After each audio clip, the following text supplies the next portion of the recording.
Hello बच्चों, आज हम लोग क्लास 10th का मैथ का फर्स्ट चैप्टर शुरू करने जा रहे हैं। फर्स्ट चैप्टर में वास्तविक संख्या दिया गया है। वास्तविक संख्या का मतलब होता है रियल नंबर्स। क्लास 9th में आप लोगों ने नंबर्स के बारे में पढ़ा है। उसमें आपको प्राकृत संख्या पढ़ने को मिला, पूर्ण संख्या को पढ़ने को मिला, उसके बाद परिमेय संख्या, अपरिमेय संख्या और तब जाकर के वास्तविक संख्या पढ़ने को मिला। यहाँ पर उन सब जानकारियों को हम लोग जानते हुए अब वास्तविक संख्या के बारे में पढ़ने जा रहे हैं। जैसा कि आप जानते हैं, वास्तविक संख्या दो तरह की संख्याओं से मिलकर के बना होता है। वास्तविक संख्या दो तरह की संख्याओं से मिलकर बना होता है। कौन कौन दो तरह की संख्याएं ये होती हैं? परिमेय संख्या और अपरिमेय संख्या। अगर मान ले बात करें हम वास्तविक संख्या की, तो वास्तविक संख्या को ऐसे अंग्रेजी में तो रियल नंबर्स कहते हैं। रियल नंबर्स कहते हैं। रियल नंबर्स ये दो तरह के नंबर्स से मिलकर के बने होते हैं। पहला होता है परिमेय, परिमेय। दूसरा होता है अपरिमेय। परिमेय और अपरिमेय दोनों को मिलाने से वास्तविक संख्या बनती है। परिमेय को अंग्रेजी में रेशनल नंबर बोलते हैं, रेशनल नंबर बोलते हैं, और अपरिमेय को इर्रेशनल नंबर्स कहते हैं हम लोग। परिमेय संख्याओं को रेशनल नंबर, अपरिमेय संख्याओं को इर्रेशनल नंबर कहते हैं। जैसा कि आप जानते हैं, परिमेय संख्याएं वो होती हैं जिन्हें हम p/q के फॉर्म में लिख सकें। जिन संख्याओं को p/q के फॉर्म में लिखा जा सके उसको परिमेय संख्या कहते हैं। लेकिन शर्त है q 0 के बराबर नहीं होना चाहिए। p और q पूर्णांक हो और q 0 के बराबर नहीं हो। और जिन संख्याओं को इस रूप में नहीं लिखा जा सकता है उसको अपरिमेय संख्या कहते हैं। अब परिमेय संख्याओं में आपको आ जाएगा क्या कह सकते हैं कि प्रकृत संख्या, पूर्ण संख्या और पूर्णांक, ये सब परिमेय संख्याओं के अंतर आ जाते हैं। संख्याएं दो प्रकार की होती हैं। अगर एक तरह से कहा जाए, भाज्य संख्या, अभाज्य संख्या, दो प्रकार की होती हैं।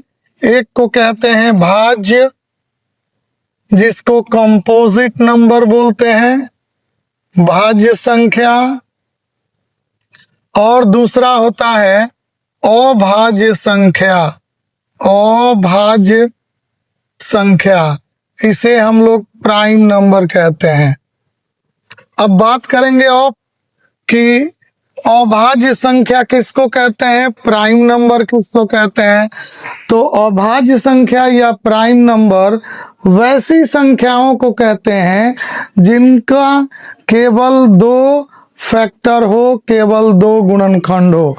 यानी कि केवल वे दो प्रकार की संख्याओं से विभाजित होती हो, एक वन से और एक स्वयं से, अपने आप से विभाजित होती हो।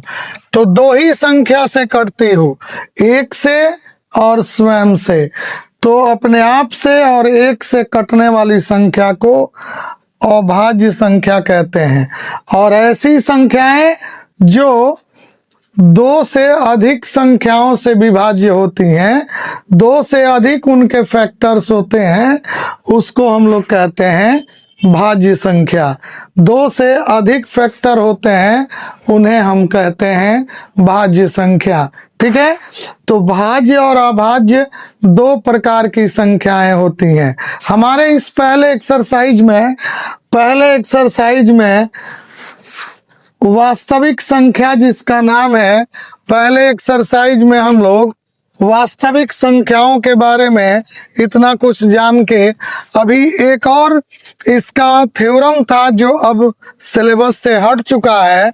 वो थ्योरम था यूक्लिड का विभाजन एल्गोरिथम, यूक्लिड का विभाजन एल्गोरिथम, जो कि अब एनसीईआरटी से हटाया जा चुका है। अब केवल एक थ्योरम बाकी है। चलिए उसी थ्योरम से शुरुआत करते हैं।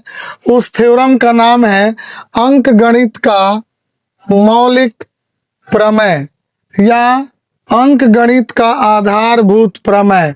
अंग्रेजी में उसको बोलेंगे fundamental theorem of arithmetic, fundamental theorem of arithmetic. तो चलिए फंडामेंटल थ्योरम ऑफ अरिथमेटिक के बारे में जानें। फंडामेंटल थ्योरम ऑफ अरिथमेटिक में बोला गया है, देखिए इसका कथन क्या है कि प्रत्येक भाज्य संख्या को, कंपोजिट नंबर को, प्रत्येक भाज्य संख्या को अभाज्य संख्याओं के गुणनफल के रूप में व्यक्त किया जा सकता है।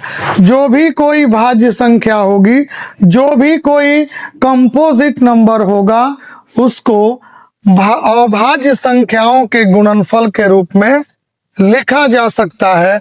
और एक शर्त है कि ये जो अभाज्य संख्याओं का गुणनफल होगा वो अद्वितीय होता है। अद्वितीय का मतलब यूनिक होता है, केवल एक तरह का होता है, सिवाय उसके क्रम में अभाज्य गुणनखंडों को लिखा गया हो। मतलब क्रम बदलने से संख्या नहीं बदलती है, उसका रूप नहीं बदलता है। कोई भी कंपोजिट नंबर, जैसे मान लीजिए 12 एक कंपोजिट नंबर है। 12 को आप तोड़ेंगे तो पहले 2 इंटू 6 होगा। 6 को तोड़ दीजिए 2 इंटू 3 होगा, तो 12 का फैक्टर हो गया 2 इंटू 2 इंटू 3। आप इसको लिख सकते हो 2 का पावर 2 लिख दो और इंटू 3। तो देखा आपने, ये अभाज्य गुणनखंडों के गुणनफल के रूप में व्यक्त किया जा सकता है। आप इसको या तो 3 इंटू 2 का स्क्वायर लिखो या 2 स्क्वायर इंटू 3 लिखो, दोनों बात एक ही है। तो जो भी यहाँ पर भाज्य संख्या होगी, कोई भी भाज्य संख्या होगी, तो उसको अभाज्य संख्याओं के गुणनफल के रूप में लिख सकते हैं। जैसे मान लीजिए आप देखो यहाँ पर 20 है, तो 20 पहले 2 से कटेगा 10 बार, फिर 10 को कटाइएगा 2 से तो 5 बार कटेगा। तो 20 जो है 2 इंटू 2 इंटू 5 करने पर 20 आ जाएगा। तो ये अभाज्य संख्याओं के गुणनफल के रूप में लिखा जा चुका है।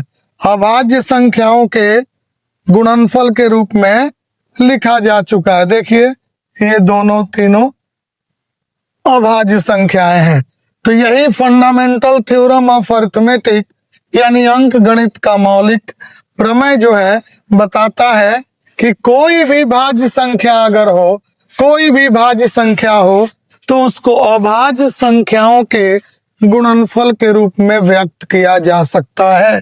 और ये जो अभाज्य संख्याओं के गुणनफल के रूप में व्यक्त करना है या गुणनखंड है, वो अद्वितीय होता है। उसके क्रम का अगर ध्यान न रखा जाए तो अद्वितीय होता है। जैसे एक और एग्जांपल हम देखेंगे। मान लीजिए 6 एक भाज्य संख्या है, तो 6 को हम लोग लिख सकते हैं 2 इंटू 3, 2 इंटू 3।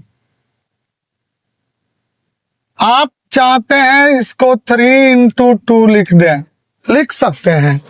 ये 2 इंटू 3 लिखा जाए या 3 इंटू 2 लिखा जाए, इसके क्रम को बदलने से कोई अंतर नहीं पड़ता है, बस एक ही तरह का गुणनखंड प्राप्त होता है। तो ये भाज्य संख्या है। भाज्य संख्याओं को अभाज्य संख्या के गुणनफल के रूप में व्यक्त किया जा सकता है। ये आपका अंक गणित का मौलिक प्रमेय है। आइए हम इस पर कुछ प्रश्न को देखते हैं। देखिए, प्रश्नावली 1.1 आपका पहला एक्सरसाइज है। उसमें कहा गया है निम्नलिखित संख्याओं को अभाज्य गुणनखंडों के गुणनफल के रूप में व्यक्त कीजिए। जैसे 140 पहली संख्या है 140। अब इसको कैसे अभाज्य गुणनखंडों के गुणनफल के रूप में व्यक्त करेंगे? तो देखिए, इस तरह भी आप इसको कटा सकते हैं। जब भी कटाइएगा तो किसी अभाज्य संख्या से कटाइएगा। जैसे 2 से कटाएंगे 7 दूना 14, 0 का 0। फिर 2 से कटेगा 35 दूना 70। अब 2 से नहीं कटेगा, 3 से भी 35 नहीं कटता है, 5 से कटेगा, 5 सते 35। तो इस प्रकार आप 140 को लिख सकते हैं 2 इंटू 2 इंटू 5 इंटू 7। ये अभाज्य संख्याओं के गुणनफल के रूप में 140 को व्यक्त किया जा चुका है। आप इसको ऐसे भी लिख सकते हैं, 2 बार आया है तो 2 का स्क्वायर, उसके बाद 5 लिखिए, उसके बाद 7 लिखिए। तो इस तरह से अभाज्य संख्याओं के गुणनफल के रूप में हो जाएगा। आइए 156 देखते हैं। 156 को फिर से इसी प्रकार अगर कटाएंगे तो चलिए 2 से कटाते हैं। 7 दूना 14, 1 ज्यादा गया तो वो 16 हो गया, 8 दूना 16। फिर 2 से कटाइएगा, 2 तिहाई 6, 1 ज्यादा होकर के 18 हो गया, 9 दूना 18। अब अंत में 9 है, 2 से नहीं कटेगा। अब 3 से कटा दीजिए, 3 इकाई 3, 3 तरीके 9, 13 निकला। 13 किसी संख्या से नहीं कटता है, 13 नहीं कटेगा। तो 156 156 का फैक्टर हुआ 2 इंटू 2 इंटू 3 इंटू 13। आप इसको लिख सकते हैं 2 का स्क्वायर इंटू 3 इंटू 13। ये आपका आंसर हो जाएगा। ठीक है। इसी प्रकार से 3825 है, थोड़ा बड़ी संख्या है, तो चलिए इसको भी देखा जाए। 3825 देखें, 5 इसके आखिर में है तो 5 से जरूर ये विभाजित होगा। 5 से विभाजित करें, 5 सते 35, 3 ज्यादा गया, 5 छके 30, 2 ज्यादा गया तो 25 हो गया, 5 पचे 25। फिर से 5 कटेगा 5 से, तो 15 पचे 75, 1 ज्यादा गया तो 15, 5 तिहाई 15। अब 153 आ गया। 153 जो है 3 से कट जाएगा, 153 3 से कट जाएगा, 3 पचे 15, 3 इकाई 3। फिर 51 3 से कट जाएगा, 17 तिहाई 51। तो 3825 का फैक्टर अगर आप लिखना चाहते हैं, 3825 का फैक्टर अगर लिखना चाहते हैं तो देखिए, पहले 3 इंटू 3, फिर 5 इंटू 5 इंटू 17। देखिए हमने क्या किया, यहाँ सजा लिया। पहले छोटे फैक्टर को लिखे, उसके बाद उससे बड़ा, उसके बाद उससे बड़ा। तो देखिए 3 2 बार है तो 3 का स्क्वायर हो जाएगा, 5 2 बार है 5 का स्क्वायर हो जाएगा, और 17। तो ये इस प्रकार से आंसर हो जाएगा। तो जिस प्रकार से 140, 156, 3825 का हुआ है, उसी प्रकार से 5005 और 7429 का आप लोग करके इसको सीखेंगे। इसी आधार पर करिएगा, बन जाएगा। चलते हैं नेक्स्ट क्वेश्चन में। इसके बाद दिया है, आइए 2 नंबर क्वेश्चन पर ध्यान देते हैं। पूर्णांकों के निम्नलिखित युग्मों के HCF और LCM ज्ञात कीजिए। देखिए, इसके HCF और LCM दोनों ज्ञात करना है। मालूम ही होगा HCF का मतलब क्या होता है, महत्तम समापर्तक यानी कि मस, और LCM का मतलब होता है लस, लघुत्तम समअपवर्त्य। उसके बाद क्या कीजिए, दोनों संख्याओं का गुणनफल HCF और LCM के गुणनफल के समान होता है, इसको साबित भी करके दिखाइए। चलिए शुरुआत करते हैं यहां से। दो संख्याएं हैं 26 और 91। तो चलिए पहले 26 और 91 को हम फैक्टराइज करते हैं, गुणनखंड करते हैं। तो 26 होगा 2 गुना 13, 2 से 13 बार कट जाएगा।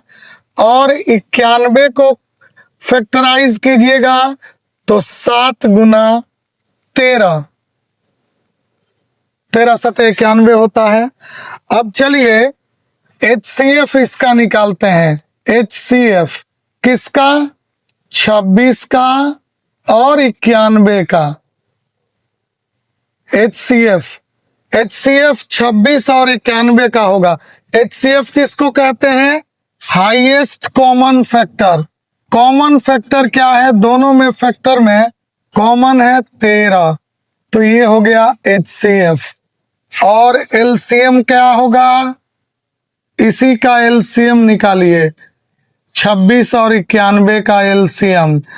तो देखिए LCM निकालने का तरीका है, जो दोनों में कॉमन होगा पहले उसको लिख लीजिएगा, और जो दोनों में कॉमन नहीं होगा उसके बाद उसे भी लिख लीजिएगा। तो देखिए 7 दूना 14, 14 तिया 42 गुणा कर रहे हैं, और 14 इकाई 14 और 4 18, 182। 26 और 91 का LCM हुआ 13, HCF हो गया 13, 26 और 91 का LCM हो गया 182। अब क्या साबित करना है, दो संख्याओं का गुणनफल। यहां पर दो संख्याओं का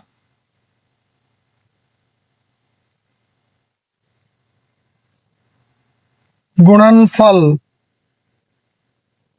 तो पहली संख्या है 26, दूसरी संख्या 91।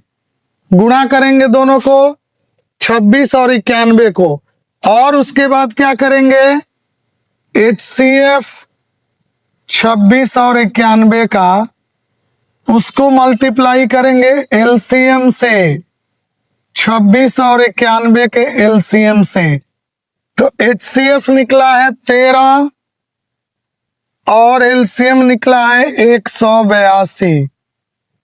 तो देखिए एक बार और समझ लीजिए, LCM और HCF दोनों निकालने के बाद क्या करेंगे, पहले दोनों संख्याओं को गुणा करके लिखेंगे, फिर उसके HCF और LCM को आपस में गुणा करके रखेंगे, और देखेंगे कि ये दोनों बराबर होगा। मतलब दोनों संख्याओं का प्रोडक्ट गुणनफल LCM और HCF के गुणनफल के बराबर होगा।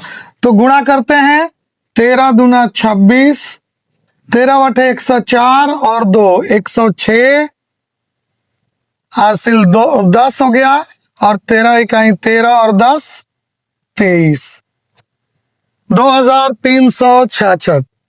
फिर इसको गुणा कर लीजिए, अलग रफ में गुणा कर लीजिए। 26 में 91 से 6 होगा, यहाँ 2 होगा, 9 छके 54, 9 दूना 18 और 5 23, 6 4 और 2 6, यहाँ 3 यहाँ 2, तो 2366। तो यहाँ भी आप देख सकते हैं, दोनों HCF और LCM को गुणा किए तो 2366 मिला। HCF और LCM को निकाल करके गुणा किए तो 2366 मिला। इसका मतलब कि दोनों संख्याओं का गुणनफल HCF और LCM के गुणनफल के बराबर है। तो यहाँ नीचे आप लिख दीजिए, अतः दो संख्याओं का गुणनफल, दो संख्याओं का गुणनफल HCF इंटू LCM के बराबर होगा। तो यही साबित करना था। देखा आपने, पहले दोनों संख्याओं को गुणनखंड किए, उसके बाद HCF दोनों का निकाल लिए, वहीं पर LCM निकाल लिए, फिर दोनों संख्याओं को आपस में गुणा कर दिए तो 2366 मिला। HCF और LCM जितना आया था इसको गुणा कर लिए, इसका भी मान 2366 आया था। अब इस तरह से देखा गया कि दोनों संख्याओं का गुणनफल LCM और HCF के गुणनफल के बराबर आता है। इसका मतलब ये साबित हो गया। यही तरीका आपको 510 और 92 के साथ करना है, और फिर एक बार इसको भी आप करेंगे। तो बिल्कुल इसी के तरह यहाँ पर करिएगा। आइए बढ़ते हैं आगे। अभाज्य गुणनखंड विधि द्वारा निम्नलिखित पूर्णांकों के HCF और LCM निकालना है। देखिए, अभी भी LCM और HCF हम निकाल के आपको बताए हैं।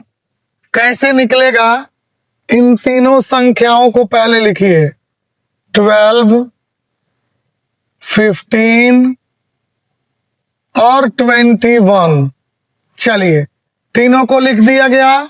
तीनों का अभाज्य गुणनखंडन करेंगे तो 12 का गुणनखंड होता है 2, 2, 3। 15 का होता है 3 गुने 5 और 21 का होता है 3 गुने 7। 3 सते 21, 3 पचे 15, 2 दूना 4, 4 तिहाई 12। फैक्टर कर लिया गया। फैक्टर कर लेने के बाद अब HCF निकालेंगे। ध्यान दीजिएगा, HCF कैसे निकलेगा। तीनों के फैक्टर में जो कॉमन होगा, देखते हैं 3 जो है दो सब में कॉमन है, तो जो कॉमन होगा वो HCF होगा, बाकी कोई कॉमन नहीं है। LCM अब देखते हैं। जो कॉमन है पहले लिख लीजिए। कॉमन है 3 लिख लिए, और कोई 2 में भी कॉमन होगा तो उसको भी लिखा जाएगा, लेकिन यहाँ कोई 2 में भी कॉमन नहीं है, तो जो नहीं कॉमन है अब उसको लिखिए। 2 बार 2, 1 बार 5 और 1 बार 7। 2 बार 2, 1 बार 5 और 1 बार 7 लिख दिया गया। अब मल्टीप्लाई कर देंगे। 3 दूना 6, 6 दूना 12, 12 पचे 60, 60 में 7 से गुणा करेंगे, 7 चौके 42, 1 तो 0। तो दोनों तीनों अंकों का LCM होगा 420 और HCF होगा 3। इस प्रकार से हम इसको भी बना सकते हैं। आइए उसी तरह से सोचिए। 17 लिख लिया हमने, 23 लिख लिया और 29 लिख लिया। 17 जो है अभाज्य संख्या है, केवल 1 से कटता है 17 बार। उसी प्रकार 23 अभाज्य संख्या है, 1 से 23 बार कटेगा बस। और 29 का भी अभाज्य संख्या है, तो 1 से 29 बार कटेगा। उसके बाद अब HCF की बारी आ गई। HCF निकालेंगे। देखिए, यही 1 तीनों में कॉमन है, तो 1 HCF हो गया, यही आंसर। और LCM की बात करें अगर, तो 1 कॉमन है, 1 लिख दिए। जो नहीं कॉमन है उसको लिखेंगे। 17 गुना 23 और गुना में 29। 17 में 23 से गुणा करेंगे और फिर 29 से गुणा करेंगे। 17 में 23 से गुणा करके और 29 से गुणा करेंगे, तो पहले क्या करते हैं, 17 से 23 को गुणा करेंगे। 17 तिया 51, 5 हुआ कैरी, 17 दूना 34 और 5 39। उसके बाद 29 से गुणा करेंगे। अब 29 का पहाड़ा अगर नहीं याद है तो यहाँ रफ कर लिया जाता है। गुणा कर लेंगे। 9 इकाई 9, 9 9 81, 9 3 27 और 8 35 हो जाएगा। 2 इकाई 2, 2 9 18, 2 3 6 1 7 हो गया। 9 3 8 5 13, 7 3 10 और 1 11, 11,339 ये होगा एलसीएम। इसको हटा देते हैं यहां से। तो जिस तरह से पहला नंबर सवाल आपने देखा, उसी तरह से दूसरा नंबर सवाल यहां बनाया गया, एलसीएम निकाला गया, एचसीएफ निकाला गया। अब ये तीसरा नंबर आपके लिए दे रहे हैं, आप इसको बना करके और ट्राई कीजिएगा, तो देखिएगा बनेगा कि नहीं, बन जाएगा। चलिए चौथा नंबर क्वेश्चन देखते हैं। दो संख्याएं हैं 306 और 657, इनका एचसीएफ दिया हुआ है 9। तो बोला है इन्हीं संख्याओं का एलसीएम क्या होगा। अब देखिए एक फॉर्मूला आपको याद कर लेना होगा। एलसीएम का फॉर्मूला होगा, एलसीएम का फॉर्मूला होगा, दो संख्याओं का एलसीएम जो है वो संख्या क्या क्या है, 306 और 657। एलसीएम का फॉर्मूला है, यहां ऊपर संख्याओं का प्रोडक्ट गुणनफल, संख्या है 306, गुणा में एक लिखेंगे 657, संख्याओं का गुणनफल बटा में लिखेंगे उसका एलसीएम एचसीएफ। दोनों संख्याओं का गुणनफल बटा एचसीएफ, तो एलसीएम निकल जाएगा। चलिए कटा देते हैं। 9 से कटेगा, 9 7 63, 2 ज्यादा गया, 9 3 27। अब गुणा कर देते हैं 306 में 73 से, और यही हो जाएगा दोनों, इन दोनों संख्याओं का एलसीएम। तो चलिए रफ में गुणा कर लीजिए 306 में 73 से, तो 6 3 18, 3 3 के 9, 7 6 के 42 और 7 3 के 21 हो गया 8 3 9 4 13 2 2, 22,338। क्या है फॉर्मूला, एक बार और फॉर्मूला हम लोग यहां देख लेंगे। चलिए फॉर्मूला देख लेते हैं। दो संख्याओं का गुणनफल, मान लीजिए ए और बी दो संख्याएं हैं, तो दो संख्याओं का गुणनफल एचसीएफ और एलसीएम के गुणनफल के बराबर होता है। ये मेन फॉर्मूला है। दो संख्याओं का गुणनफल उनके एचसीएफ और एलसीएम के गुणनफल के बराबर होता है। अब अगर एलसीएम निकालना है तो दो संख्याओं के गुणनफल में एचसीएफ से भाग कर देंगे। एलसीएम निकालना है तो दो संख्याओं का गुणनफल माने ए इंटू बी में एचसीएफ से भाग करेंगे।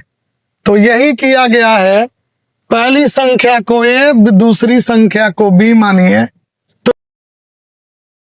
तो यहाँ a इंटू बी बटा एचसीएफ 9 कटा देने के बाद आ गया है 22,338।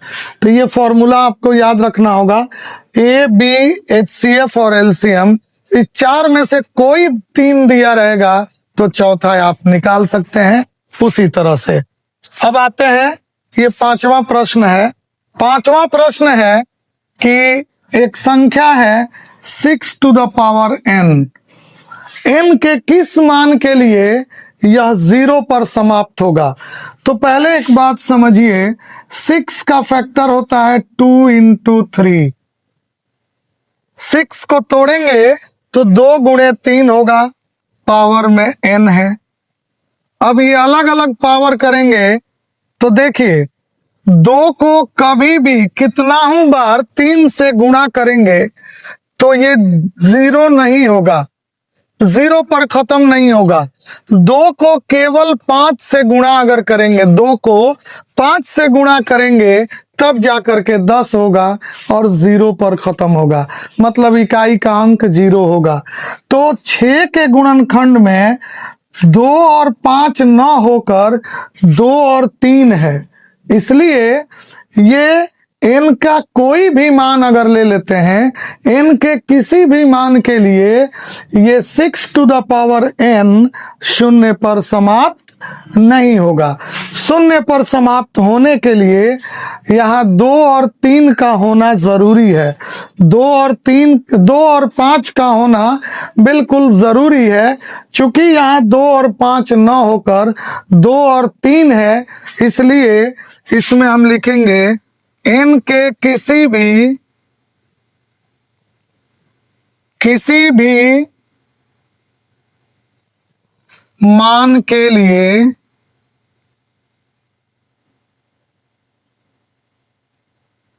6 टू द पावर n शून्य पर समाप्त नहीं होगा।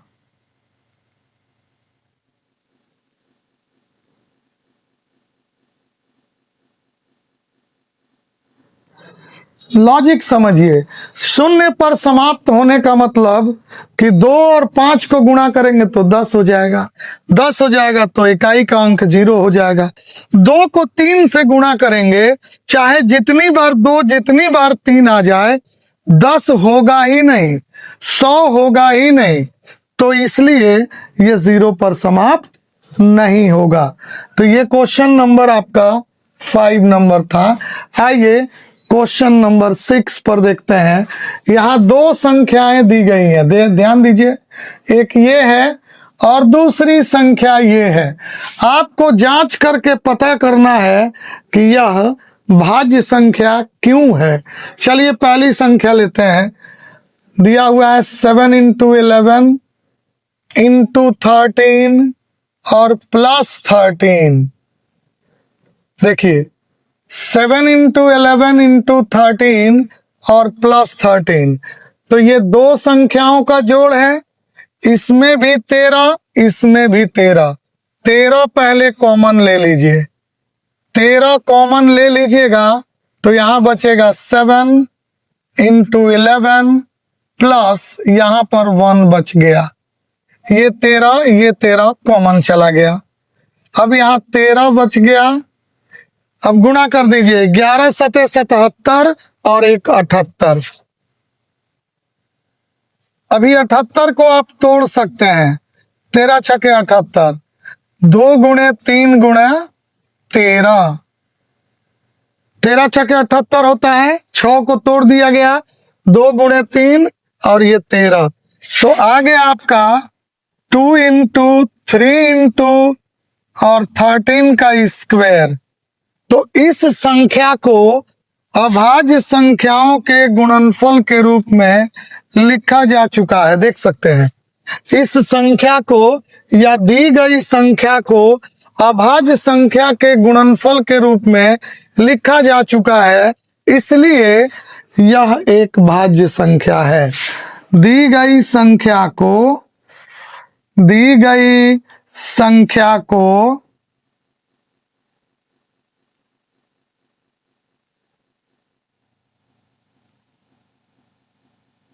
अभाज्य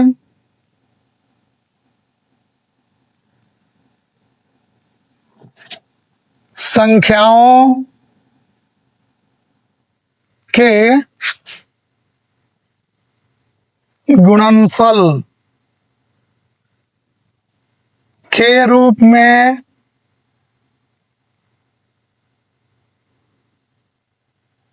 लिखा जा सकता है, अतः यह एक भाज्य संख्या है। अब इसी प्रकार ये जो दूसरी संख्या है, आप इसको इसी प्रकार देखेंगे। देखिए इसमें भी ये 5 और ये 5 कॉमन आ जाएगा, अब बस उसके बाद इसी तरह से आप उसको लिख पाएंगे। एक और प्रश्न है यहाँ पर, आइए देख लेते हैं। प्रश्न थोड़ा बड़ा है देखने में, लेकिन समझिए इसको। किसी खेल के मैदान के चारों ओर एक वृत्ताकार पथ है। इस प्रकार समझिए,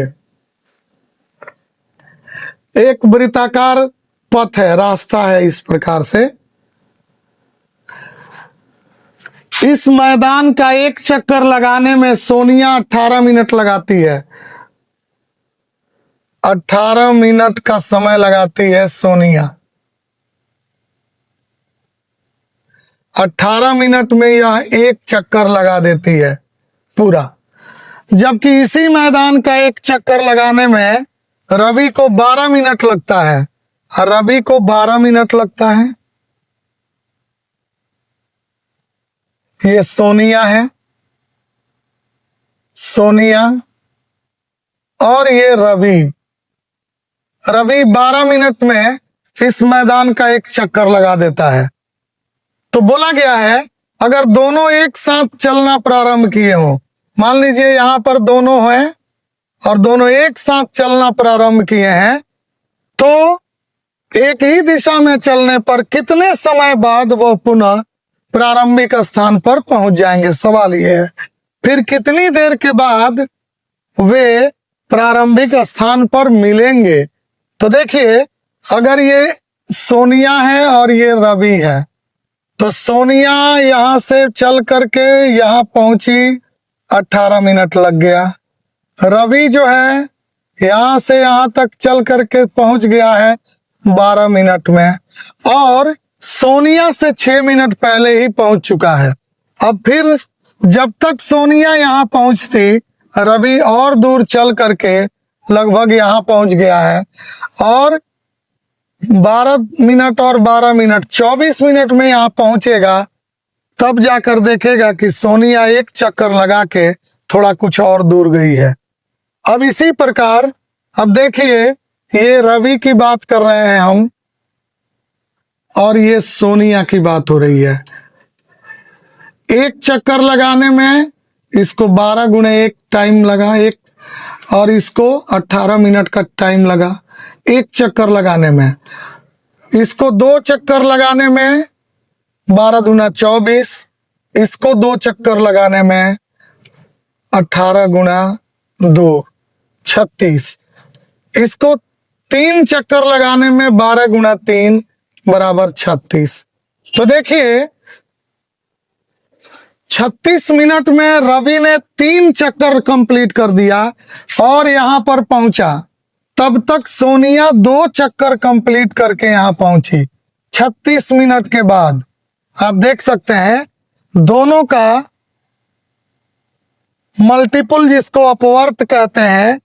12 का अपवर्त क्या हुआ, 12, 24, 36, और 18 का अपवर्त क्या हो गया, 18, 36, उसके बाद 18 3 54। तो पहले मिल गया कौन, 36 36। तो इसको सबसे पहले मिल गया, तो इसी को एलसीएम कहते हैं, लघुत्तम समापर्त। एलसीएम हो गया कितना, 36। यानी कि 36 मिनट के बाद ये 3 चक्कर लगा देगा, सोनिया 2 चक्कर लगाएगी, और 36 मिनट के बाद दोनों प्रारंभिक स्थान पर मिल जाएंगे।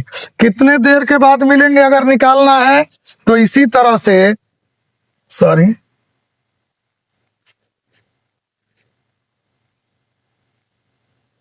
इसी प्रकार से हम लोग अपवर्त निकालेंगे। 12, 24, 36, 18 का 18, 36, 54। तो पहले मिल गया 36 36, यानी 36 मिनट के बाद वे दोनों एक दूसरे से प्रारंभिक स्थान पर मिलेंगे। और ये निकालने का तरीका होता है एलसीएम निकालने का तरीका। एलसीएम का फॉर्मूला होता है लिस्ट कॉमन मल्टीप्लायर। सबसे पहले यही मिला है तो लिस्ट है, दोनों में कॉमन है और मल्टीप्लायर भी है, तो लिस्ट कॉमन मल्टीप्लायर। तो ऐसे प्रश्नों में आप एलसीएम निकालेंगे। तो एलसीएम बराबर 36, यहाँ लिख देंगे कि 36 मिनट बाद वे एक दूसरे से पुनः प्रारंभिक स्थान पर मिल जाएंगे। ये आपका एक्सरसाइज नंबर 1.1 था। इसी तरह से एक अगला एक्सरसाइज लेकर आ रहे हैं, आप इसको पढ़िए और उसके बाद अपने दोस्तों को भी बताइए, सब्सक्राइब करने को कहिए और चैनल को प्रमोट कीजिए। धन्यवाद।